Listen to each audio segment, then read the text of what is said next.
Station के बाहर राधा अपनी रिक्शा पर बैठी सवारी के इंतजार में थी। ट्रेन आ चुकी थी और स्टेशन पर भीड़ बढ़ती जा रही थी। हर कोई जल्दी से अपनी मंजिल तक पहुंचना चाहता था। बहुत सारे रिक्शा वाले स्टेशन के बाहर खड़े थे, लेकिन उन सभी में राधा अकेली लड़की थी जो रिक्शा चलाती थी। लोग उसे देखते और सोचते, लड़की है, कमज़ोर होगी, और उसे अनदेखा करके आगे बढ़ जाते। आधे घंटे से ज़्यादा हो गया था और राधा की नज़रें अब भी स्टेशन के फाटक की तरफ थी, जहां कुछ ही लोग बचे थे। मई की भीषण गर्मी में राधा पसीने से भीग चुकी थी। उसके काले बाल पीछे बंधे हुए थे, लेकिन कुछ लटें उसके चेहरे पर झूल रही थी। उसके सांवले चेहरे पर पसीने की बूंदें चमक रही थी और धूप की वजह से चेहरा थोड़ा लाल हो गया था। बावजूद इसके उसकी आंखों में एक खास चमक थी और उसके होठों पर मुस्कान बनी हुई थी। विश्वविद्यालय हॉस्टल तक चलोगी? एक आवाज़ पीछे से आई। राधा ने पलटकर देखा तो एक नौजवान खड़ा था जो उससे सवाल कर रहा था। विश्वविद्यालय हॉस्टल चलोगी? उसने फिर से पूछा। राधा ने मुस्कुराते हुए जवाब दिया, हाँ, 30 रुपये लगेंगे। नौजवान ने हामी भरी और रिक्शे पर बैठ गया। राधा खुश थी कि आखिर उसे सवारी मिल गई। रास्ता बहुत लंबा नहीं था, लेकिन आज उसे खाली हाथ नहीं लौटना पड़ेगा। रिक्शे पर बैठे नौजवान के मन में सवाल उठ रहे थे। यह लड़की रिक्शा क्यों चला रही है? क्या इसे कोई और काम नहीं मिला? आखिर उसने पूछ ही लिया, तुम कब से रिक्शा चला रही हो? राधा ने हल्की सी मुस्कान दी और पलटकर बोली, 3 साल हो गए साहब। तुम्हारे परिवार वाले, उन्हें अजीब नहीं लगता? नौजवान ने फिर सवाल किया। राधा ने शांत स्वर में जवाब दिया, साहब, मेरे कोई घर वाले नहीं हैं। जब मैं पैदा हुई तो माँ चल बसी और जब मैं 15 साल की थी तब पापा भी हमें छोड़कर चले गए। वह भी रिक्शा चलाते थे। राधा ने अपनी कहानी आगे बढ़ाते हुए कहा, पापा रोज थक कर घर आते थे और मैं उन्हें पानी देती थी। मुझे तब भी लगता था कि काश उनके रिक्शे में कोई ऐसी चीज़ होती जिससे उन्हें कम थकना पड़ता। नौजवान ने पूछा, लेकिन तुम्हारे रिक्शे में तो मोटर है, अब तो ये खुद ही चलता है।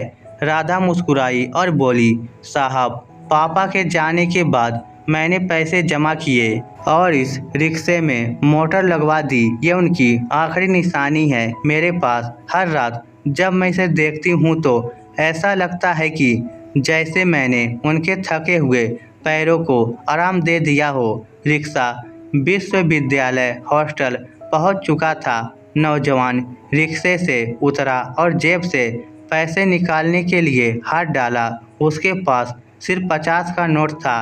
राधा ने कहा, छुट्टा दीजिए साहब। नौजवान ने कहा, तुम यहीं रुको, मैं छुट्टे पैसे लेकर आता हूँ। थोड़ी देर में वह वापस आया और पैसे दे दिए। राधा ने बिना गिने पैसे अपने दुपट्टे में बांध लिए। जब वह घर पहुँची और पैसे निकाले तो उसके साथ एक कागज़ भी निकला। राधा पढ़ी लिखी नहीं थी, इसलिए वह उस कागज़ में क्या लिखा था उसे समझ नहीं आ रहा था। उसकी उत्सुकता बढ़ गई, लेकिन उसने किसी और से कागज़ दिखाने से मना कर दिया। इस अनजाने संदेश को जानने की जिज्ञासा में राधा ने मोहल्ले के मास्टर जी से पढ़ना लिखना सीखना शुरू कर दिया। महीनों की मेहनत के बाद जब वह पढ़ना सीख गई तो संदूक से वह कागज़ निकाला और शब्दों को जोड़ जोड़ कर पढ़ने लगी। कागज़ में लिखा था, तुम बहुत खास हो। तुम्हारी सादगी और अपने पापा के प्रति तुम्हारे समर्पण ने मुझे बहुत प्रभावित किया है। मेरा नाम अमर है और मैं विश्वविद्यालय का छात्र हूँ। मेरे इम्तिहान जल्द ही ख़त्म हो जाएंगे और उम्मीद है कि कोई अच्छी नौकरी भी मिल जाएगी। अगर तुम मुझ पर भरोसा कर सको तो जान लो कि मैं अपना जीवन तुम्हारे साथ बिताना चाहता हूँ। अगर तुम तैयार हो तो 15 दिन के भीतर उसी जगह पर आकर मुझसे मिलो जहां तुमने मुझे छोड़ा था। मैं हर दिन तुम्हारा इंतजार करूंगा। खत पढ़ते ही राधा की आंखों से आंसू बहने लगे। वह अजनबी जिसने उसकी रिक्शा में कुछ समय बिताया था, उसे जीवन भर का साथ देने का प्रस्ताव दे गया था। काश वह समय पर एक खत पढ़ पाती। काश वह अमर से फिर मिल सकती।